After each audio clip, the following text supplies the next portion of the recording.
You are watching The Word Exposed. Here we will try to listen to God who speaks to us today through the sacred scriptures. Join me in beholding the truth of God's unwavering love for us. Good day, my dear brothers and sisters. Today is the 18th Sunday in Ordinary Time. The Gospel for today leads us to a new way of thinking as a fruit of true faith, that is, feasting on Jesus Himself, for He is the bread come down from the Father, the bread of life. If we feed on Him, we will never be hungry. If we believe, we will not thirst. Today, let us reflect on our faith in Jesus. Are we focused on Him, or are we just after miracles and supernatural occurrences? He is our life. He is our food. He is our light.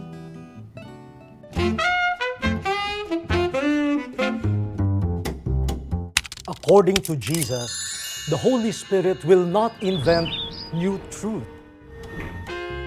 The Holy Spirit will lead us to the truth that Jesus has already taught.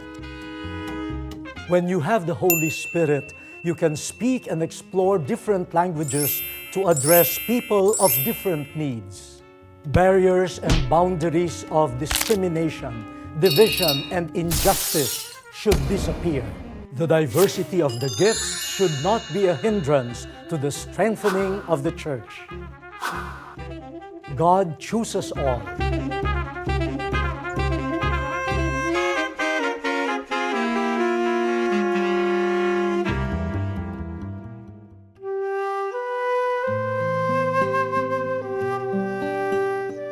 A reading from the book of Exodus.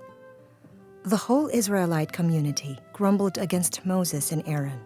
The Israelites said to them, "Would that we had died at the Lord's hand in the land of Egypt, as we sat by our flesh pots and ate our fill of bread. But you had to lead us into this desert to make the whole community die of famine." Then the Lord said to Moses, "I will now rain down bread from heaven for you. Each day the people are to go out and gather their daily portion. Thus will I test them, to see whether they follow my instructions or not. I have heard the grumbling of the Israelites. Tell them, in the evening twilight you shall eat flesh, and in the morning you shall have your fill of bread, so that you may know that I, the Lord, am your God." In the evening quail came and covered the camp. In the morning a dew lay all about the camp, and when the dew evaporated, there on the surface of the desert were fine flakes like hoarfrost on the ground. On seeing it, the Israelites asked one another, "What is this?" For they did not know what it was. But Moses told them, "This is the bread that the Lord has given you to eat." The word of the Lord. Our first reading for this Sunday comes from the book of Exodus. Let us reflect on the need for us to acquire a fresh spiritual way of thinking so that we can truly appreciate the Eucharist and Jesus in the Eucharist. Now, in the first reading, we have an episode in the life of Israel, which can be considered as, in a way, a precursor to our Eucharistic faith.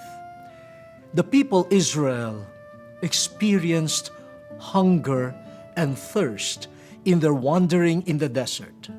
Now, we know how difficult it is for us to be subjected to hunger and thirst.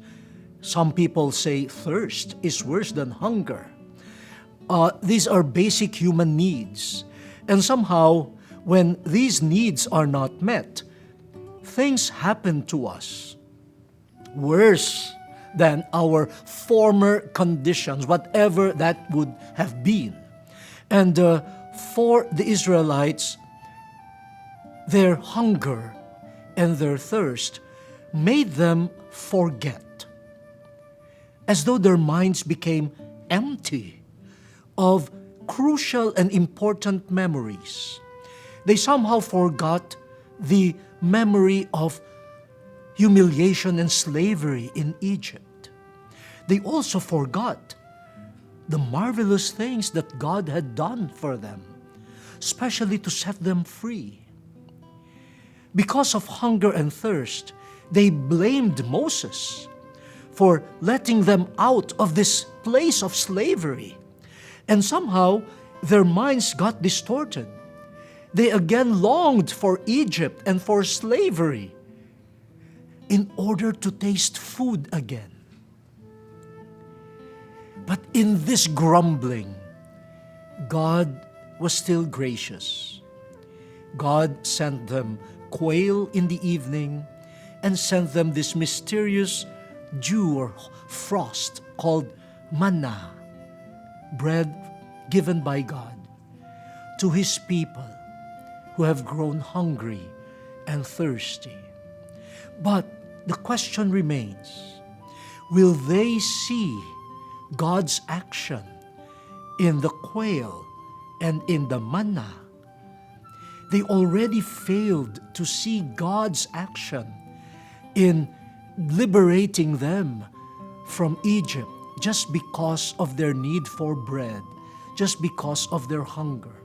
So, the lesson, one of the many lessons that we get from the first reading is this: even if God continues to be gracious to us, even if God sends us people like Moses, even if God gives us the ultimate grace of liberation, even if God intervenes by sending us food, if we don't have a spiritual way of looking at reality, we might miss out on God's action in our lives.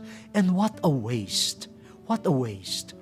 What a waste of God's movements and God's liberating action in our lives. So, as the new Israel, we learn from the first Israel.